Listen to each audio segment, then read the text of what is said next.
ICC के दफ्तर से जब आधिकारिक बयान बाहर आया, तब क्रिकेट जगत में हलचल मच गई। बांग्लादेश क्रिकेट बोर्ड ने भारत में होने वाले टी20 वर्ल्ड कप में खेलने से इनकार कर दिया, लेकिन आईसीसी ने इस अपील को साफ तौर पर खारिज कर दिया। यहीं से मामला सिर्फ क्रिकेट तक सीमित नहीं रहा, बल्कि अंतर्राष्ट्रीय चर्चा का विषय बन गया। फैसले के बाद सवाल उठने लगे कि बांग्लादेश ने ऐसा कदम क्यों उठाया और आईसीसी ने बिना किसी नरमी के अपील को क्यों रिजेक्ट कर दिया। इसी बीच पाकिस्तान के पूर्व और मौजूदा दिग्गज खिलाड़ियों की प्रतिक्रियाएं सामने आईं और माहौल और ज्यादा गर्म हो गया। बाबर आजम, शोएब अख्तर और शाहिद अफरीदी ने इस पूरे मामले पर खुलकर अपनी राय रखी, लेकिन सबसे ज्यादा चर्चा में रहा बाबर आजम और मोहम्मद रिजवान का बयान, जिसमें उन्होंने बांग्लादेश को लेकर सख्त शब्दों में अपनी बात रखी और मौजूदा हालात पर चिंता जाहिर की। उनके बयान के कुछ हिस्सों ने सोशल मीडिया पर बहस छेड़ दी और क्रिकेट फैंस हैरान रह गए कि यह मुद्दा क्रिकेट से आगे कैसे चला गया। आखिर पाकिस्तानी दिग्गजों ने बांग्लादेश को क्या समझाने की कोशिश की? आईसीसी के फैसले पर उन्होंने क्या सवाल उठाए और उनके बयान का असली मतलब क्या था? यह सब जानना बेहद जरूरी हो जाता है। इसी वीडियो में हम आपको उन बयानों की पूरी सच्चाई, उनका पूरा संदर्भ और इस फैसले के पीछे की पूरी कहानी विस्तार से दिखाने वाले हैं, इसलिए अंत तक हमारे साथ बने रहिएगा। लेकिन उससे पहले अगर आप भी चाहते हैं कि इस साल का टी20 वर्ल्ड कप भारतीय टीम जीते, तो वीडियो को जरूर लाइक कीजिए। चलिए अब बिना समय गंवाए शुरू करते हैं इस बड़े क्रिकेट विवाद की पूरी रिपोर्ट। दोस्तों, जैसा कि आप सभी तो जानते हैं कि बांग्लादेश के खिलाड़ियों ने भारत में टी20 वर्ल्ड कप खेलने से इनकार कर दिया।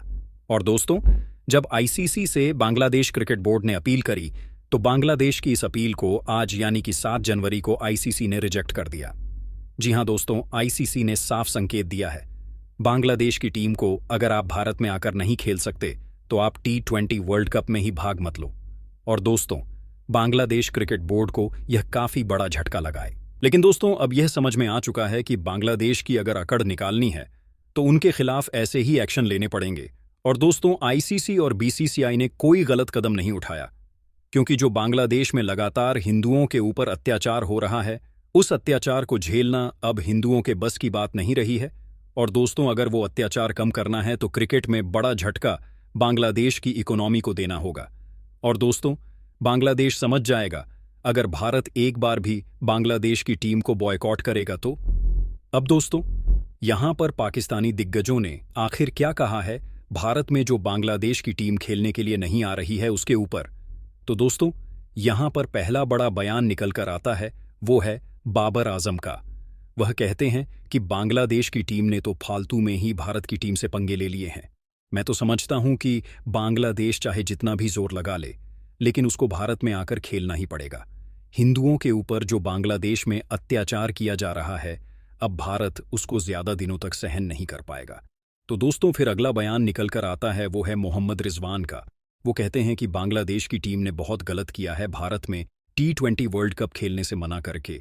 और मैं तो मानता हूं कि बांग्लादेश की टीम को अगर अपने अस्तित्व को बचाना है तो वो भारत में जाकर जरूर टी20 वर्ल्ड कप खेले, वरना भारत उनको कहीं का नहीं छोड़ेगा और लगाम लगाए जो हिंदुओं के ऊपर अत्याचार हो रहा है उसके ऊपर बांग्लादेश कड़ा एक्शन ले। तो वहीं फिर अगला बयान निकल कर आता है, वो है शोएब अख्तर का। वो कहते हैं कि सचमुच हिंदुओं के ऊपर जो अत्याचार किया जा रहा है बांग्लादेश में, वो अब भारत सहन नहीं करने वाला है। हिंदुओं के साथ सचमुच बहुत गलत हो रहा है और बांग्लादेश को इस पर ध्यान देना चाहिए।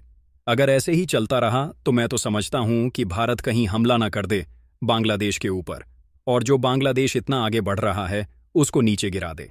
तो वहीं फिर अगला बयान निकल कर आता है, वो है शाहिद अफरीदी का।